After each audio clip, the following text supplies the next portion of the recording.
You almost made it, but not quite. That was what happened to the Israelites when they almost discerned the Gibeonite scheme in Joshua 9, but not quite. This is Eric Slawick, the UWM Pen Guy, and it's the Bible Commentary. As always, if you liked what you're seeing, I'd ask that you hit like and subscribe in order to help the channel grow. And now, without further ado, let's get into the Word.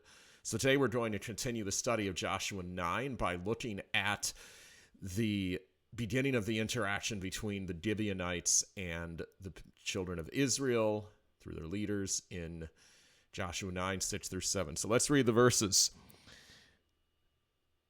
And they went to Joshua in the camp at Gilgal and said to him and to the men of Israel, "We have come from a distant country, so now make a covenant with us." But the men of Israel said to the Hivites, "Perhaps you live among us, then how can we make a covenant with you?" Sorry, I said Gibeonites. It might be the Hivites. Either way, you have here the fact that clearly you can see that the discernment is sort of guard is up with the leaders of Israel here. They're initially skeptical. They initially are acting as shepherds. It says in Hebrews that the job of a shepherd is to have watch over souls, and these men were the shepherds of the nation of Israel. Their job was to guard the people from falling into foolish decisions, and later on we will see that when the leaders fail here to shepherd the people and protect them, then the people are actually upset about this because they miss an opportunity that God gave them to have further victory. Now,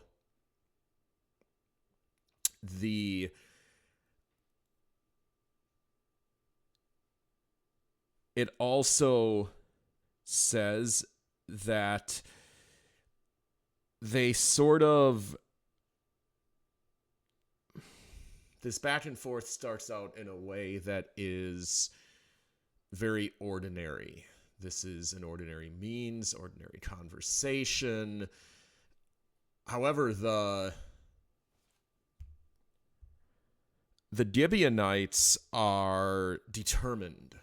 They will achieve their scheme and its success no matter how long it takes, it seems. And obviously this is one of these examples out of the majority of these situations in the scriptures where this isn't word for word per se what the entire group said. There was probably a meeting between a few Israelite leaders and a few Gibeonite leaders, and this is the summary of what was said. Or these might be the exact words, but they were only spoken by the men representing each side in the negotiation. So the fact that the Israelites initially get this, so this extensive back and forth does tell us that God is often merciful to his people, as it says in numerous places in the New Testament, such as, or I think it's actually in the Old Testament, his mercies are new every day. That one of the mercies we don't think about is the fact that God gives his people many, and all people, many opportunities to turn from a path of destruction before that judgment at the end of the path is inevitable and unavoidable. And the Israelites here get that opportunity, and in a sense, the Gibeonites are getting it as well. We'll see that later, that God is actually being merciful to the Gibeonites in a backhanded sort of way by allowing them to fall under a system of slavery to the Israelites rather than being annihilated altogether.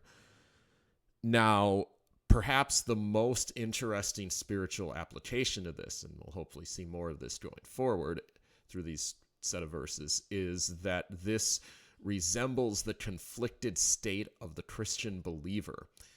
And we'll see this kind of go back and forth and back and forth. And Paul says that the things I want to do, I don't do. The things I don't want to do, I do. Woe am I, wretched man. Who shall save me from this body of death?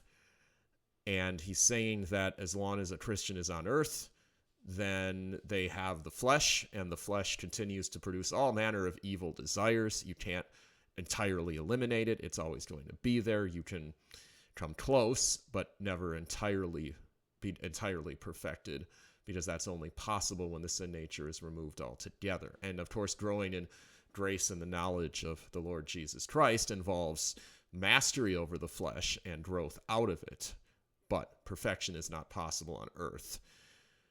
So I think that's a good sort of summary of this section and beginning of the study of this interchange. And so if you are on the Gibeonite side, I would recommend that you do a non-deceptive version of what the Gibeonites did and come in sincerity to God, because it says whoever calls on the name of the Lord will be saved.